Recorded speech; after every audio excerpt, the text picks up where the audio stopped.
Okay. Hi, Stacy Lee. How are you? Hi, I'm great. How are you? Doing fine. Thank you. Thank you for coming on the show. Nice to see Oh, thank you. you for having me.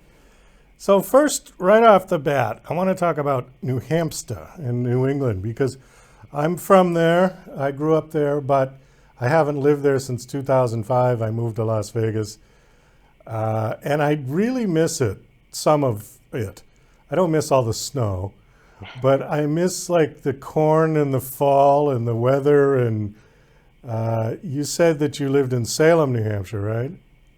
Yes. Okay, I've lived in Litchfield, New Hampshire for 20 years. And Okay. do you know where it is? Yeah, a little tiny town, Yes. but it was so peaceful and so nice there, and the people were so friendly. I don't know, there's something about New England that just has a lot of culture that you don't get in Vegas. Vegas is a real tourist town, and people come in here to gamble and to go crazy, and then they leave, you know, or they come to get married. But yeah, I do miss it. Well, that's great. Did you have a good summer so far? I did. I did. It is we had a warm summer actually. It's starting to cool off now. I actually bought some pumpkins today Oh, already? Yeah. already. Wow. Okay. Well, I guess it's, yeah, what, about 2 months, right, for Halloween? Oh, great. Okay.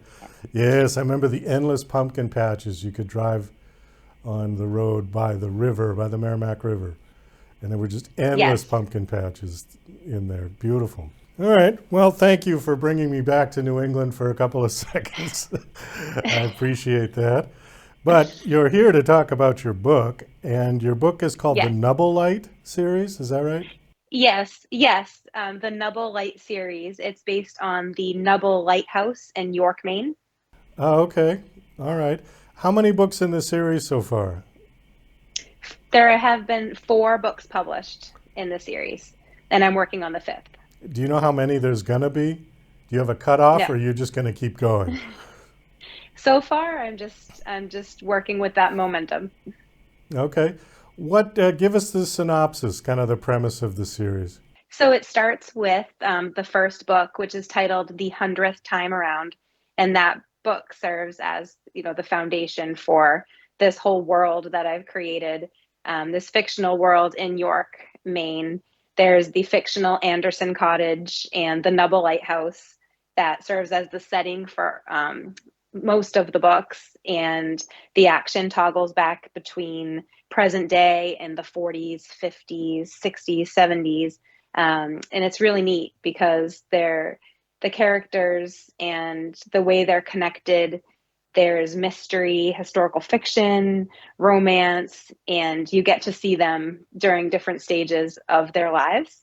But basically, each book is about a female protagonist who returns home to this small New England beach town and discovers herself and realizes that different themes. There's more to life than what they originally thought. One of my characters learns to love without hesitation. Another one learns about second chances, and it's really neat. Is this a generational story, like the mother and then the daughter, or is it the grandmother? Yes, Yeah. yes. Okay. So you said, when does it start, time wise? So in the first book, the action toggles between present day, 2001, and the mid 40s. That's the first book. Okay. And then the second Yes. book. In the second book, present day and the late 70s. And in the third book, present day, 2006, and mid 50s. And then in the fourth book does not go back as far. I think it goes back to 2009 and present day. But by that point, all of the main characters in the previous books have become friends, and they're all together in the fourth book. You mentioned kind of multiple genres. What particular genre is this book, or is it all of the above? So each book stands alone. It's a standalone story. So the first three books, and they've been classified as novel lights by some people because they're quick reads, but they're all fiction. Women tend to I have more women readers than not, but men do enjoy them also. But within each of the books, there's a different subgenre. There's lots of historical fiction and mystery in the first book. The second book was classified as romantic suspense. The third has been called a romantic comedy. And the fourth tends to deal with kind of all of them together and a little bit of drama, but they all like end happy. My readers appreciate that. Are you self-published or traditionally published? I'm independently published. Yes, I self-publish. Okay. Because the only reason I ask that is because traditional publishers tend to be very nitpicky about genre, because they want to Yes. put you on a particular shelf. And if you're writing all over the place, they have more trouble with that. But if you're indie, you can do what you want. Yes, they're all romance. They've been classified as romance when I have to narrow it down to one. Now, somebody told me that the criteria for romance is that it has to have a happy ending. I've heard that too. Yeah? Do all yours Yes, have and a I've happy read. ending? They, I do. I feel like my readers, they trust me enough to, especially the fourth book. I really, I was really challenged by the last book I published because the character needs to choose between two men.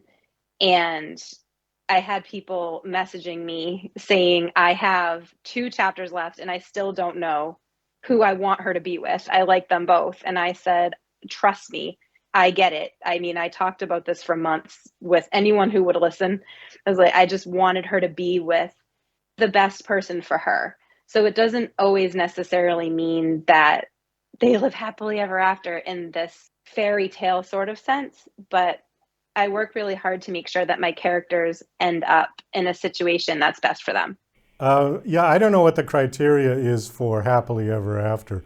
I assume that means that somebody can't die or that somebody doesn't get a divorce or something, but I'm not sure. I'm not a romance writer at all.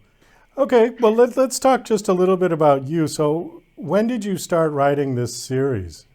How long has it been I've going now? only I've only been writing for it'll be 2 years in January. Okay, what made you decide to start writing this? I've always wanted to be a writer, and instead, in college, I ended up studying education. So I was a teacher for 15 years. I worked at my local church and I worked for my father, who's an estate planning attorney. And it wasn't until everything shut down with the pandemic that I actually had the time to start working on my first book. Ah, so this book series was a COVID baby. Yeah. It is, yes. Okay. Yes. I've had quite a few of those. Well, that's good. I'm glad that people, if there is something to be gained from that awful 2 years that we were all shut down, is that there are a lot of books out there now because people It's had a silver time. lining, yes. Yeah, that was sort of the silver lining. Okay. Yes. So you said you were a teacher. What grades were you teaching? I've taught third grade, fourth grade, and fifth grade. For 2 years, I taught only writing and social studies to fourth graders. How are kids responding to reading and writing these days with so many of them seemingly glued to their iPhone? Well, I haven't taught since 2015, but I do have two children, ages 11 and 14, and it's not as easy as it used to be to get them to pick up books. I'm actually writing a children's series also in hopes that they'll start to read more. How old are your children, did you say? They're 11 and 14, but they both have birthdays coming up fairly soon. Okay. Now, are they readers or not really? I always read to them, and they enjoy a really good book. They enjoy when the teachers read to them. They enjoy if I read to them. There's only maybe been a handful of books that they will gravitate towards at their own will. It says Amazon bestseller, so you've done Yes. pretty well with this series, yeah? Three of the books of the four have been Amazon bestsellers. Well, that's great. That's fantastic. Yeah. So book 4 is the one that we're kind of promoting right now. That's the latest one. Yes, yes, that was released August 1st. It's titled 10% of My Heart, and 10% of it. Okay. it's my favorite. It's my favorite in the series. What else you want to talk about? Did I miss anything? No, no, it's the Nubble Light series. I've been working with Alan Redwing from a company called Books Cribs for about a year. He's taught me how to write a screenplay.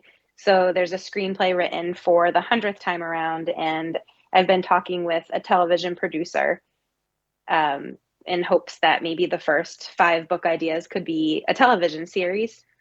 Oh, well, So that's an that's kind idea. of exciting. Yeah. Yeah. Did you say you actually wrote the screenplay? I did. Yes, I wrote the screenplay for the 100th time around. How did you find writing a screenplay versus writing a novel? It's totally different, isn't it? Totally different. Totally different. It helped my writing grow tremendously. I wrote the screenplay in between the second and third book, and I noticed a huge difference in the writing style of my third book. It was more action driven, and that just kind of came with learning how to write the screenplay. Writing action was a little bit out of my comfort zone. My first 2 books are a little bit more narrative, and the third book kind of picks up, like, so the action is just one thing after another, and that it was great. It's all been really fun. Well, I think we're going to wind it down on that note. Thank you so much for coming on the show. Do you have a website you want to get up? Yes, yes. So my website is stacyleeauthor.com, and I spell my name StacyLee author.com, and that's where you can find the books. Okay. Are there links to your social media? Are you on social media? I am, yes. Yes, there are links to my social media right on the webpage, but Instagram at Stacy Lee Author and Facebook, Stacy Lee. Okay, great. Yes. Well, thank you so much for coming on the show. It was nice meeting you, and best of luck with all of your Thank you. projects. Thank you. I appreciate it.